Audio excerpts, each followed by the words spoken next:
Israel's military says it has struck a Gaza hospital, which it says was housing militants in a raid on Tuesday. The strike ended a brief pause in fighting to allow the release of a US-Israeli hostage. Hamas says the attack killed a journalist being treated after an Israeli attack last month. It comes as the UN has called for urgent international action to get aid into Gaza amidst fresh warnings that nearly 500,000 people there, 1 in 5 of the population, now faces catastrophic hunger. The Israeli government has allowed no food into Gaza for more than 2 months now. Fergal Keane reports a warning for you. His report does contain distressing images from the start. Hunger visible as the Israeli blockade tightens its grip. The smaller you are, the harder the struggle. Dana Al-Hajj is 11 years old. She is disabled. Her mother Wafa has struggled to find food. We are adults, we can handle it, but these kids are victims. They cannot handle it. They can die from hunger. If my girl doesn't die today, she will die tomorrow if this situation continues. The hungry and the weak are everywhere. Islam Hajjaj and her 6-year-old daughter Najwa. Malnourished, eyes that already know immense loss. Who will help me with my daughter? I lost another girl during the war. I gave birth to her, and she only lived for 1 month with me. And because of malnutrition and the cold, my daughter passed away.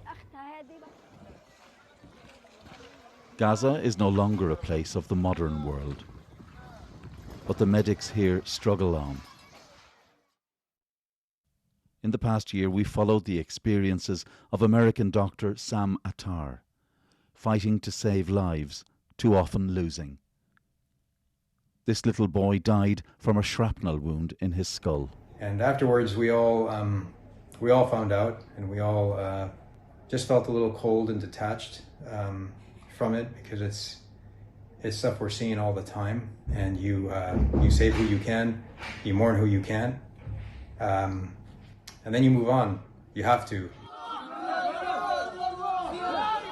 Sam filmed much of what he saw, what will never leave him. The man arriving at hospital with pieces of his dead child in a bag. I couldn't find her yesterday, but I looked for her today and I found her under the rubble of the bathroom. She was martyred and torn to pieces. A few days ago, we reported on this little girl, 5-month-old Siwar Ashura. Our journalist in Gaza went back to see her today. Her immune system is yielding to a skin infection. Hers, a cry for all the lost and broken children of Gaza. Fergal Keane, BBC News, Amman. The head of the UN body that provides humanitarian relief in Gaza has told the BBC that Israel is weaponising the delivery of food aid there and that action would be assessed as a war crime. Philippe Lazzarini, the director of the UN Relief and Works Agency, said that the response from Israel to the attacks by Hamas on October the 7th had been disproportionate and that the international community had shown a monstrous indifference to the conflict.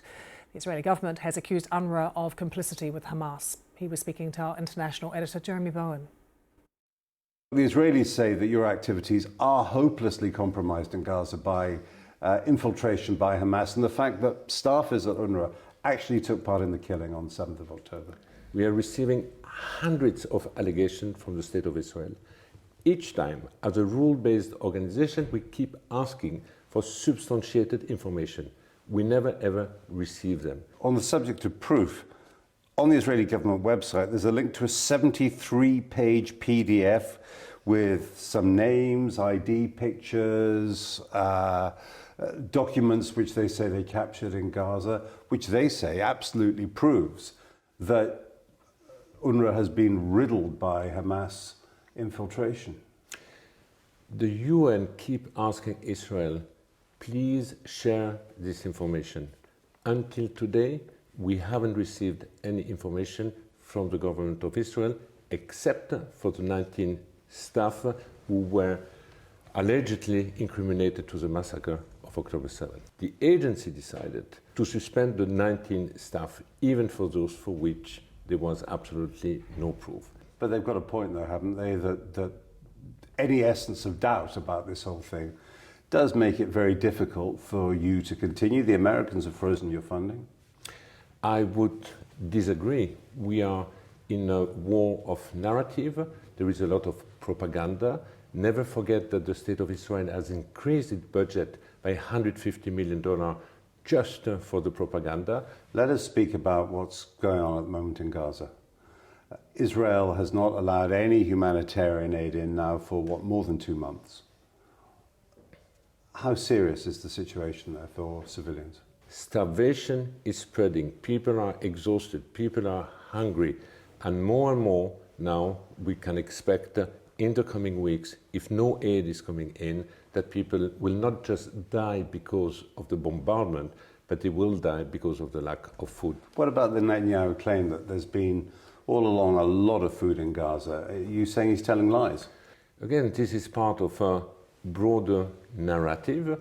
Obviously, any aid diversion would be a matter of concern, but what I can tell you is whenever Unrwa or UN agency is distributing food, we're directly distributing the food to the people in need, for which needs have been assessed by us. Now, there is a new plan to try to get humanitarian aid in, which is to set up some hubs for distribution in the south of Gaza, protected by the Israeli military, but also private security, American private security perhaps being involved in all of that.